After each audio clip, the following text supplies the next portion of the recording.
Welcome back, wonderful technologists. Welcome back to the podcast. So, hope you guys are having an amazing week. I can't believe that Thanksgiving is next week. Like, holy crap. This is just crazy how these holidays have just come upon. Before you know it, summer is going to be right back around, you know, around the corner, right? So, hope today is a good day. It's nice and sunny here in Illinois. Just enjoying the beautiful weather before, we get, 20 degrees, I think, next week. So this should be fun. So I'm pretty sure you guys have watched Instagram, me and, my friends, the catheter jockeys. So great group of guys. If you guys haven't listened to their podcast, you guys are missing out. Okay. These guys are amazing. Thank you for the shout out, guys, on your latest episode. And make sure you check out, bought you guys 10 drinks. Okay. So make sure to share that with you guys on Instagram because I forgot to post it. So yeah, catheter jockeys. So we're gonna do a little collaboration on the pod here very soon. So I'm super excited with that. I'm also in the works of doing a little collaboration with Collaboration RA. So been chatting with Marceline. Great. Her and Reese are great people.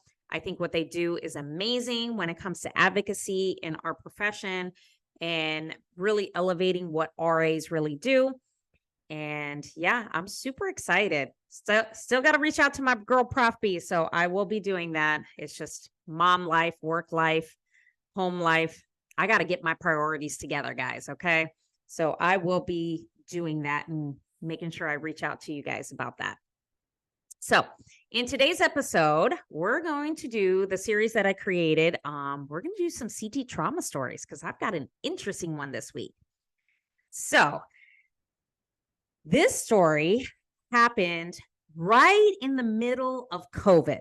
Okay. I have a ton of trauma stories during COVID. Oh my God. That's why I freaking put this series together to at least do it at least once a month or every other month, because I have a bank of stories that I could tell you in CT. Okay. So this particular case, it was in the summertime, right in the middle of the pandemic. We were just knee deep into that. Okay. I'm pretty sure most of you remember. So this case was a motorcycle crash. So they had airlifted this patient from Indiana to our trauma hospital. So the trauma hospital that I work at, we are we're not far from the Indiana border, that we will take patients at least 50, 60 miles away because there's not another trauma hospital within that vicinity from Northwest Indiana to where we're at. So, I mean, they could be like almost to the other border by Michigan and they will get airlifted to the trauma hospital that I work at. Okay. So this patient was on his motorcycle. Now, I'm going to remind you, and I know I've said this in another podcast episode, Illinois and Indiana are no helmet states. So you're not required to wear a helmet while you're on a motorcycle, which I am highly against that. That is my personal opinion. And I know some of you listening out there, you might have a difference of opinion, but this is just my own personal opinion. Because after I tell you the story, if it changes your mind, great. If it doesn't, it's fine. So he was on his motorcycle. He was in a certain area going down one of the most common expressways that goes into Indiana and Illinois, and was intoxicated, was not wearing a helmet or any body gear, and crashed into a semi and got thrown. I mean, he was ejected off the bike, and they airlifted him to our hospital. They went ahead and were working on him. They had ordered all the CTs, an entire pan scan, CTAs, the whole 9 yards on him because he had a lot of injuries. So I remember one of the nurses I worked at really good nurse. Awesome. I miss her because her husband is actually a physician. So now they're living in another state. So she had called me. She says, hey, we have this trauma that, it's a motorcycle crash. We need to come to CT.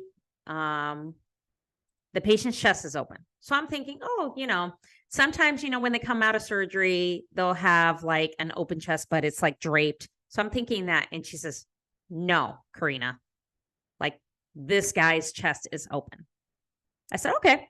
So I'm thinking, okay, she's just, reiterating that this guy's chest is open. So all of a sudden the doors to CT open, and I shit you not, almost the entire team, like the entire ER department, was in our CT scanner. So we have a 256 where we do all of our traumas. We do all of our hearts, TAVRs, traumas, because we can execute it really fast. I kid you not, almost every nurse that was scheduled in that ER that day was in our freaking CT room. Okay. Like it was packed full of people. We had the 2 trauma attendings. We had about 8 residents. There was at least 8 or 9 nurses, like 5 respiratory therapists. Like this guy was really critical. And so the residents like, okay. And so all of a sudden we get the patient on the table, and I notice that the patient has this gaping hole. And so the resident tells me, because this resident, I've worked with him for a long time. And he tells me, he says, yeah, he goes, I'm going to be standing in the room because I have to massage the heart. So they did a thoracotomy where they removed his left lung. And what I saw is you could see his heart beating. And it was like barely there. So he was like massaging the heart in between when we were scanning, right? So I was just like, she wasn't shitting me. His chest is literally open. Like they just, they did a thoracotomy and they brought him over with an open chest. He had an open hole in his chest and you can see the heart. So I go ahead and do all the CTs, do all the pan scan. And because in that room, you can execute it quick. And I'm just quick when it comes to all that stuff. So, I mean, he had a ton of injuries, a ton of fractures in his face, major head bleed.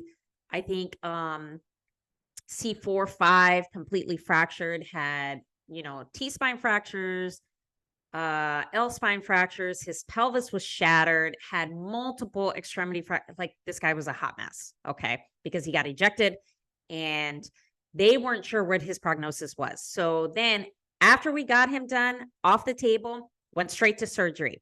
He went to the surgical trauma unit. He unfortunately ended up coding and passing. So the nurses were massaging the heart up there in the surgical trauma unit. And unfortunately, the patient, they couldn't even donate his organs because he passed away so quick. And it was the result of being intoxicated on a motorcycle with no protection.